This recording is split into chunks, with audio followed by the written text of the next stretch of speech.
Hello मित्रों, नमस्ते। Study with M के यूट्यूब चैनल पर आप सभी का बहुत बहुत स्वागत है।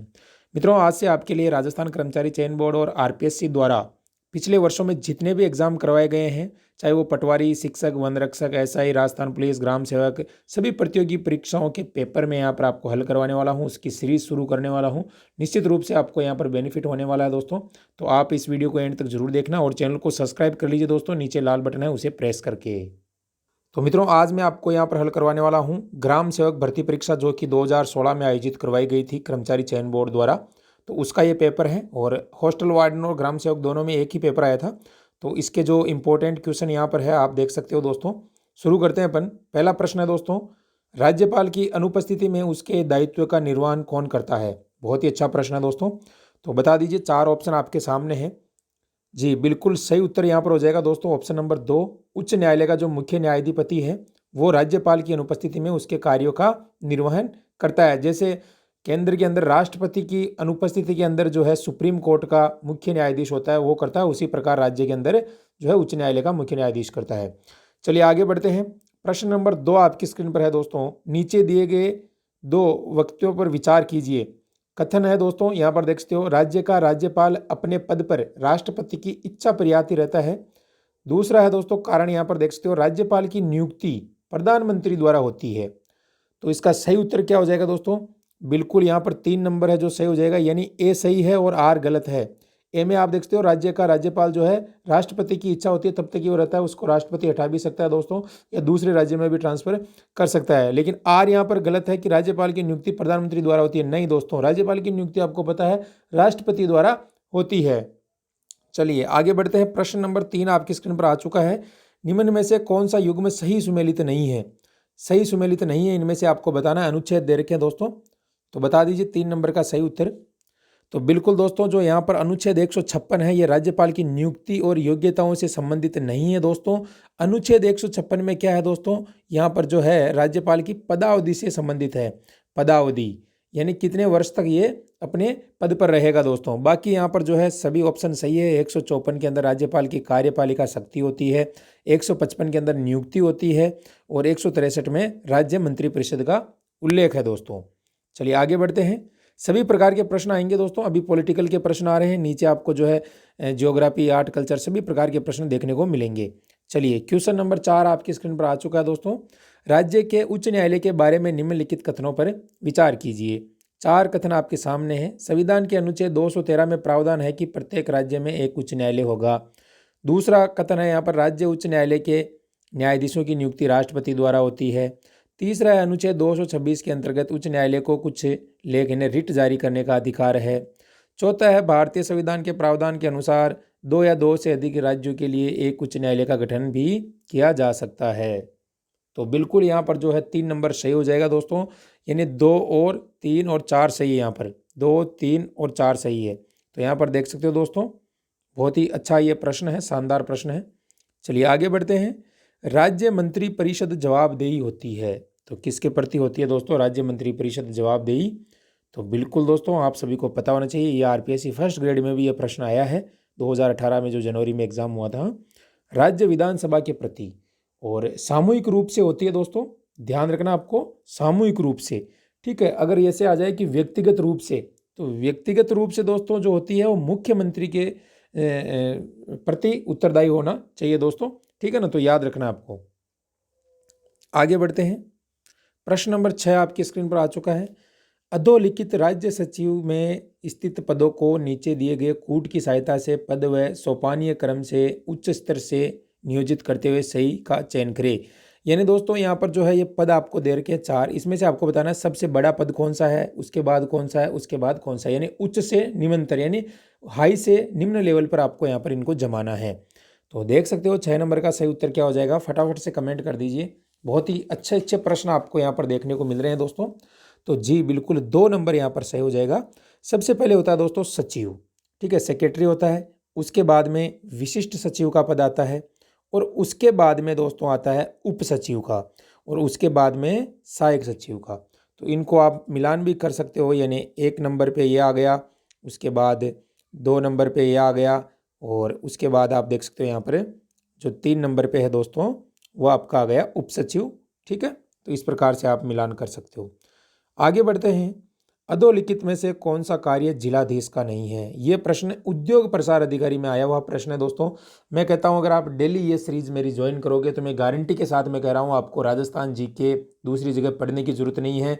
जो भी प्रश्न इसमें से आ रखे हैं दोस्तों वो सारे आपके हूबहू मिलने वाले हैं एग्जाम्स के अंदर। ठीक है, और अगर आप ये डेली पेपर की PDF भी लेना चाहते हो तो डिस्क्रिप्शन में टेलीग्राम का लिंक आपको मिलेगा, उसे आप ज्वाइन कर लेना, ताकि ये PDF मैं वहीं सेंड कर दूंगा पूरे पेपर की आंसर के साथ में। तो 7 का सही उत्तर हो जाएगा दोस्तों बिल्कुल यहाँ पर ऑप्शन नंबर 3 हो जाएगा, आयकर का एकत्रीकरण। यानी आयकर जो है दोस्तों एकत्रित करने का कार्य जिलाधीश का नहीं है, बाकी राजस्व, कानून व्यवस्था और भू दस्तावेज का रख रखाव। ठीक है, अगला प्रश्न है, बलवंत राय मेहता समिति थी। बलवंत राय जो मेहता समिति थी वो किस पर निर्भर थी? सामुदायिक विकास कार्यक्रम पर। ठीक है ना, पंचायती राज से संबंधित थी, आपको पता होना चाहिए। अगला प्रश्न है मित्रों, निम्नलिखित संवैधानिक अनुच्छेदों में से कौन सा अनुच्छेद पंचायत के बारे में 73वें संविधान संशोधन द्वारा जोड़ा गया था? तो बिल्कुल 243 से 243 ओ तक दोस्तों, याद रखना आपको। ठीक है ना, चलिए 10 नंबर प्रश्न आपकी स्क्रीन पर आ चुका है। पंचायती राज व्यवस्था है कैसी है दोस्तों? तो बिल्कुल यहाँ पर ग्रामीण स्थानीय स्वशासन, केवल स्थानीय स्वशासन नहीं है दोस्तों, ग्रामीण स्थानीय स्वशासन की है। 11 नंबर आ चुका है, राज्य विधानसभा के बारे में निम्न कथनों पर विचार करो। भाई बहुत बढ़िया प्रश्न है।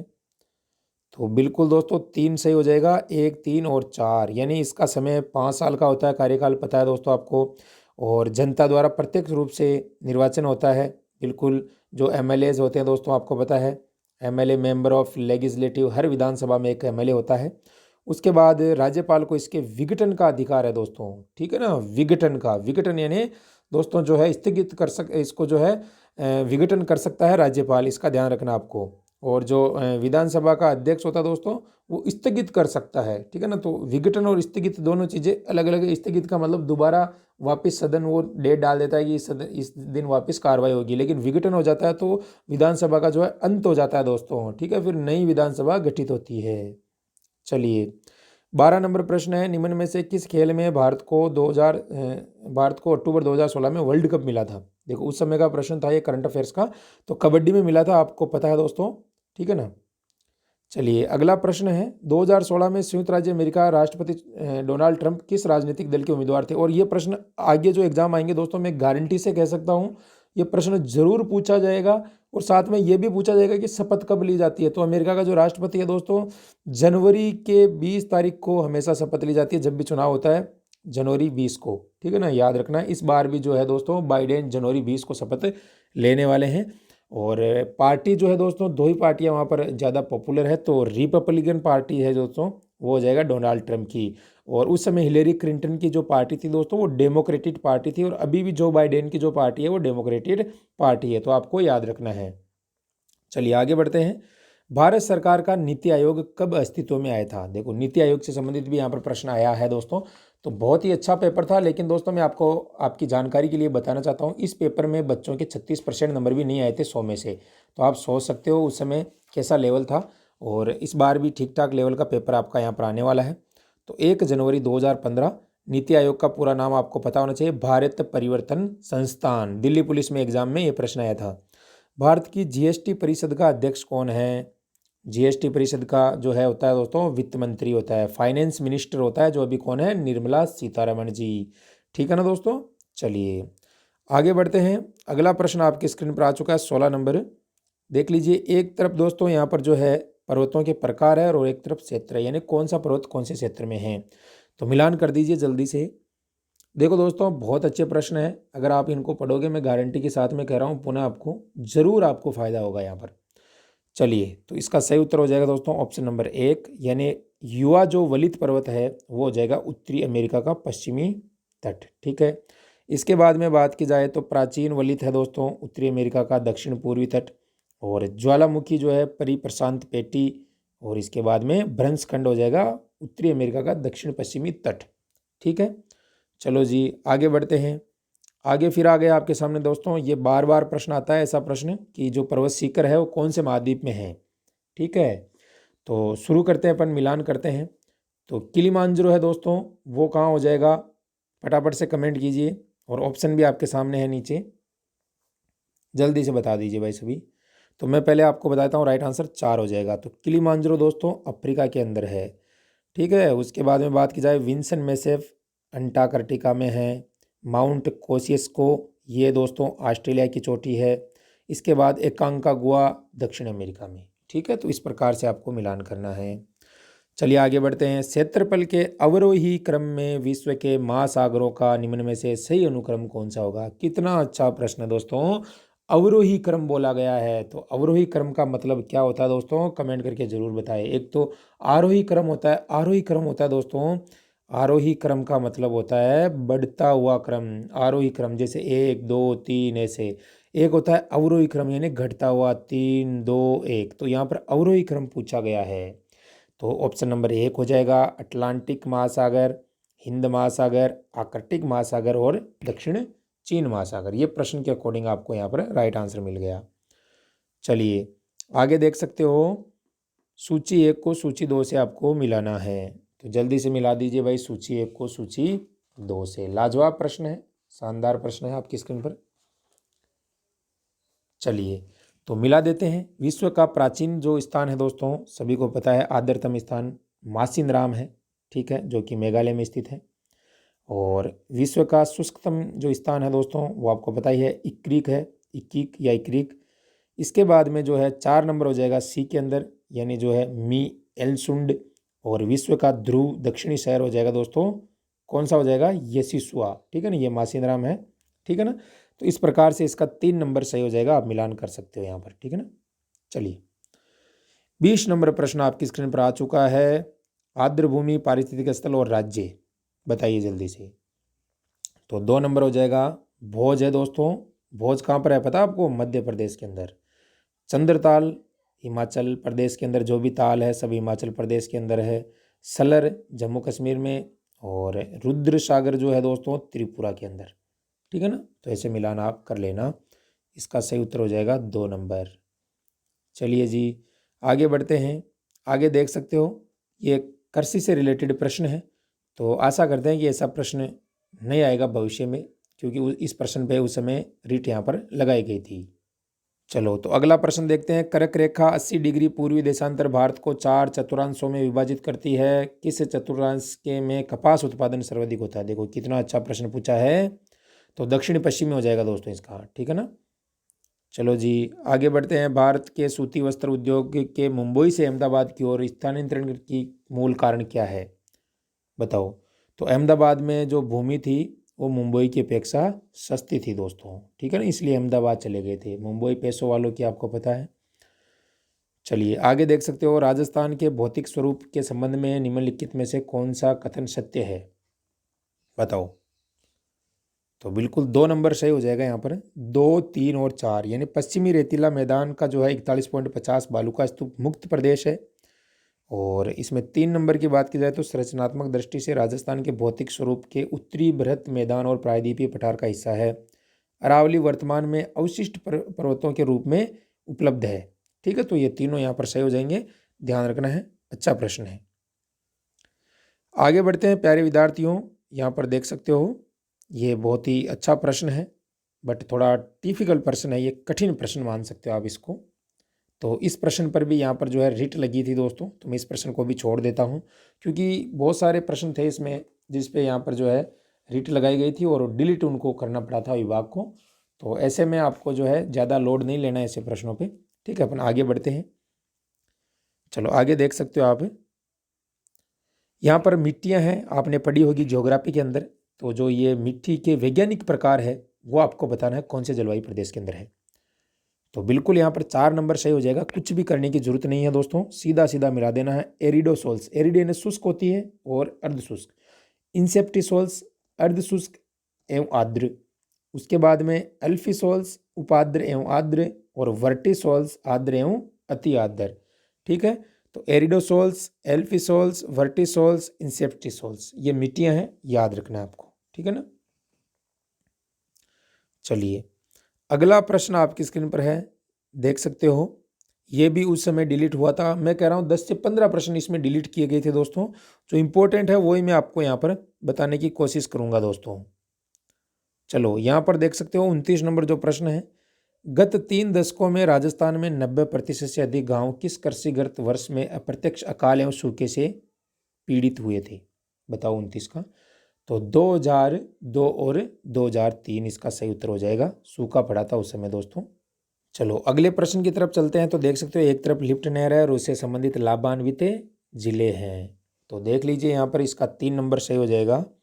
यानी जो जयनारायण व्यास है दोस्तों वो जोधपुर और जैसलमेर, उसके बाद में चौधरी कुंभाराम हनुमानगढ़ चूरू, और पन्नालाल बहरूपलाल यहाँ पर हो जाएगी दोस्तों बारूपाल 1 नंबर, बीकानेर नागौर, और करणी सिंह जोधपुर बीकानेर। ठीक है, चलो जी आगे बढ़ते हैं। अगला प्रश्न आ गया आपकी स्क्रीन पर, खनिजों से संबंधित प्रश्न है, लाजवाब प्रश्न है। चलो बताओ, खनिजों से संबंधित प्रश्न है, कौन सा खनिज किस क्षेत्र में पाया जाता है? तो बिल्कुल यहाँ पर सही उत्तर की अगर अपन बात कर लें तो 3 नंबर हो जाएगा। यानी इसमें भी कुछ बदलाव की जरूरत नहीं है। पन्ना पाया जाता है, टिक्की गढ़बोर, तांबड़ा राजमहल बागेश्वरी, राजमहल टोंक के अंदर पड़ता है दोस्तों, मैग्नीज लीलवाड़ा बांसवाड़ा, और काला खूंट या काला खूंटा, तांबा कोलोन भगोनी। ठीक है, तो याद रख लेना, इंपॉर्टेंट प्रश्न है ये, तो बार बार आएंगे भाई प्रश्न। चलो जी आगे बढ़ते हैं अपने प्रश्नों की तरफ। लो भाई 36 नंबर आ चुका है। सार्वजनिक क्षेत्र के विभिन्न संगठनों जैसे रिको, आरएफसी, राजसिको आदि द्वारा आंकलित औद्योगिक संभावनाओं के आधार पर ए श्रेणी में राजस्थान के कौन से जिले सम्मिलित किए गए हैं? देखो भाई इसकी 36 नंबर भी नहीं आए थे स्टूडेंट के, जिसके 30 नंबर आ गए थे इस पेपर में 100 में से वो ग्राम सेवक है अभी प्रेजेंट में। ठीक है ना, तो इसलिए कह रहा हूँ अच्छी जॉब है, और डेली में ऐसे पेपर करवाते रहूँगा, आपको घबराने की जरूरत नहीं है। रोज़ाना एक एक पेपर आपको मिलता रहेगा। ठीक है, तो आगे आपको आइडिया लगे कैसे प्रश्न आ रहे हैं, बिल्कुल ऑथेंटिक डेटा के साथ में। तो ये हो जाएगा जोधपुर, पाली, अजमेर और अलवर। ठीक है मित्रों, चलिए तो आगे बढ़ते हैं। अच्छा प्रश्न है अगला भी। राजस्थान में जनसंख्या प्रवृत्तियों के संबंध में निम्नलिखित में से कौन सा कथन सत्य है? नीचे दिए गए कूट का प्रयोग करके चुनिएगा। तो बिल्कुल यहाँ पर 2 और 4 है दोस्तों, वही सही हो जाएंगे। राज्य में जनसंख्या का घनत्व 1901 से 2011 के दौरान 6 गुना से अधिक बढ़ा है, बिल्कुल। और राज्य में साक्षरता दर 1951 से 2011 के दौरान 8 गुना बढ़ी है। ये दोनों ही यहाँ पर सही है, बाकी सब यहाँ पर गलत है। चलो जी आगे बढ़ते हैं। अगला प्रश्न आपकी स्क्रीन पर आने वाला है, तो फटाफट से आप बता दीजिएगा। चलिए देख लीजिए यहाँ पर नेक्स्ट प्रश्न जनजातियों से संबंधित है। जो प्रश्न डिलीट हुए उनको मैं छोड़ रहा हूँ। ठीक है, तो एक तरफ राजस्थान की जनजातियाँ और एक तरफ उनके आवास है, यानी कहाँ पर पाई जाती है। तो सहरिया आपको पता ही है दोस्तों कहाँ पाई जाती है, सहरिया यानी 12 और कोटा के अंदर। उसके बाद ग्रासिया, तो ग्रासिया का भी आप सभी को पता ही है कहाँ पाई जाती है, उदयपुर और सिरोही के अंदर। डामोर डैश से डूंगरपुर। ठीक है, तो डामोर का हो जाएगा डूंगरपुर बांसवाड़ा, और मीणा जयपुर दौसा। ठीक है, तो ये आपका यहाँ पर प्रश्न कंप्लीट हो चुका है।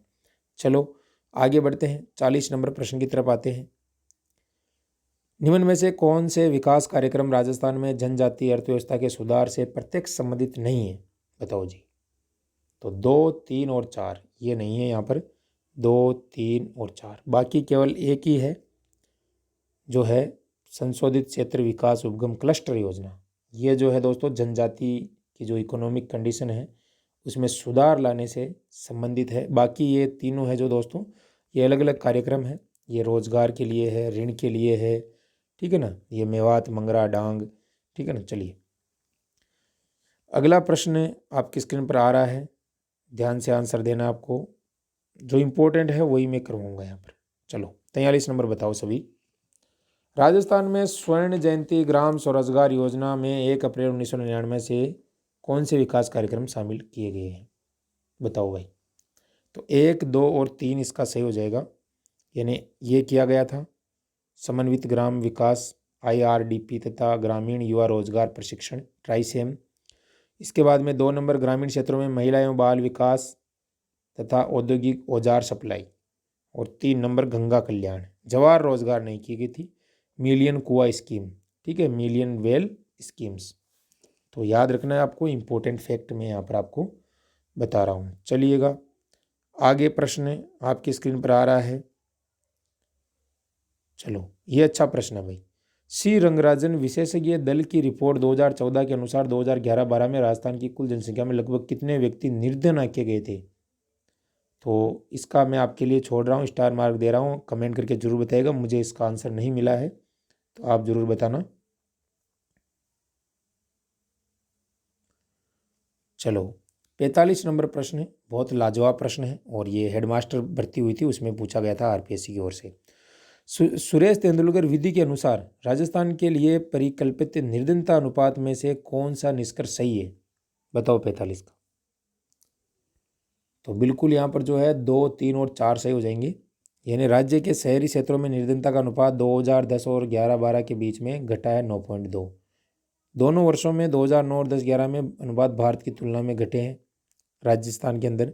2011-12 में निर्धनता अनुपात राजस्थान में 14.7% तथा भारत में 21.9% आंका गया था। कई बार आ चुका है ये प्रश्न, कई बार, एक बार नहीं कई बार। चलो अमरावती स्तूप का निर्माण किसके काल में हुआ है, तो सातवाहन के काल में हुआ है। 1873 में भरहूत स्तूप की खोज किसने की थी, तो कनिगम ने की थी। कितने अच्छे अच्छे प्रश्न आ रहे हैं। राजस्थान में दानचंद चोपड़ा की हवेलियां कहाँ पर है, तो सुजानगढ़ के अंदर है प्यारे विद्यार्थियों दानचंद चोपड़ा की हवेलियां। कुछ प्रश्न और हैं और अच्छे अच्छे प्रश्न आ रहे हैं सभी। मांडू के प्रसिद्ध किले का निर्माण किसने करवाया था, तो हुसैन शाह ने करवाया था विद्यार्थियों। भीलों में छेड़ा फाड़ना क्या होता है, तलाक होता है, पल्लू ऐसे होता है ओढ़नी का, उसको एक तरफ से काट के यहाँ 1 रुपया या सिक्का जो भी है बांध देते हैं। अगला प्रश्न है, निम्न में से किस महाराजा के दरबार में 22 कवि, 22 ज्योतिषी, 22 संगीतज्ञ, 22 विशेषज्ञ थे, तो सभी को ही पता है प्रताप के थे, महाराजा प्रताप सिंह। नीमबाड़ी और रांगड़ी किस बोली की विशेषता है भाई, नीमबाड़ी और रांगड़ी होती है दोस्तों मालवी की। अलक्किया संप्रदाय, मैंने कल ही बताया था लालगिरी जी महाराज जो है अलक्किया संप्रदाय की स्थापना की थी इन्होंने। जयपुर में रामप्रकाश थिएटर की स्थापना किसके काल में हुई थी, तो महाराजा राम सिंह द्वितीय के काल के अंदर हुई थी। अगला प्रश्न है, बम नृत्य कहाँ का प्रसिद्ध नृत्य है, तो अलवर और भरतपुर का नृत्य है बमरसिया। सुगन चिड़ी स्वांगीय माता का नाम है दोस्तों, सुगन चिड़ी। चलो जी आगे बढ़ते हैं। बालिंद जी के गुरु कौन थे, बालिंद जी के गुरु कौन थे, थोड़ा टफ प्रश्न है, तो दादू दयाल बताया था। जहार पीर के नाम से गोगा जी को कहा जाता है दोस्तों, जहार पीर। अलवर क्षेत्र की लोक देवी के रूप में, तो अलवर क्षेत्र की लोक देवी आपको पता ही है दोस्तों, बहुत ही अच्छा प्रश्न है ये, तो जिलानी माता हो जाएगा दोस्तों, जिलानी माता। लटियाली माता दोस्तों जोधपुर फलोदी, सच्चिया माता ओसपुर जोधपुर, ओसियां जोधपुर और सुगाली क्रांति की देवी पाली। राजस्थान का मोलेला गांव किस हस्तकला के लिए प्रसिद्ध है, तो टेराकोटा के लिए यहाँ पर जो है मोलेला गांव प्रसिद्ध है दोस्तों। चलो जी आगे बढ़ते हैं। अगला प्रश्न आपकी स्क्रीन पर आ रहा है मित्रों, शानदार प्रश्न आ रहा है। राजस्थान की संस्कृति में जानोटन क्या है, जानोटन, तो वर पक्ष की ओर से दिया जाने वाला जो भोज होता है उसे जानोटन कहा जाता है। भील जनजाति में कच्छाबू क्या है, कच्छाबू क्या होता है दोस्तों, एक महिलाओं का वस्त्र होता है, महिलाएं पहनती है कच्छाबू को, ठीक है। ओलंदी क्या है बताओ, देखो कितने अच्छे प्रश्न आ रहे हैं भाई। ओलंदी नववधु के साथ जाने वाली लड़की या स्त्री को ओलंदी कहते हैं। चंदू जी का गड्ढार बॉडीगाम, देखो मैं बताता आ रहा था ये ग्राम सेवक में आया था, तीर कमान के लिए प्रसिद्ध है ये, ठीक है। बल्ल्या आभूषण कहाँ पहना जाता है, बल्ल्या, बल्ल्या, तो बल्ल्या आपको बताया दोस्तों हाथों में, ठीक है। तो 65 प्रश्न मैंने करवा दिए हैं और ज़बरदस्त प्रश्न थे सभी। कल फिर नई भर्ती का पेपर लेकर आऊँगा, पुराना पेपर, और उसमें से मैं कह रहा हूँ दोस्तों अगर कंटिन्यू आप पढ़ोगे तो निश्चित रूप से आपको बेनिफिट मिलेगा दोस्तों। तो आशा करता हूँ आज का पेपर बहुत ही अच्छा रहा होगा। तो वीडियो को शेयर कीजिए, लाइक कीजिए, ज़्यादा से ज़्यादा फैलाइए दोस्तों, ताकि सभी को यहाँ पर बेनिफिट हो सकें, और टेलीग्राम ज़रूर ज्वाइन कीजिएगा। थैंक यू, धन्यवाद।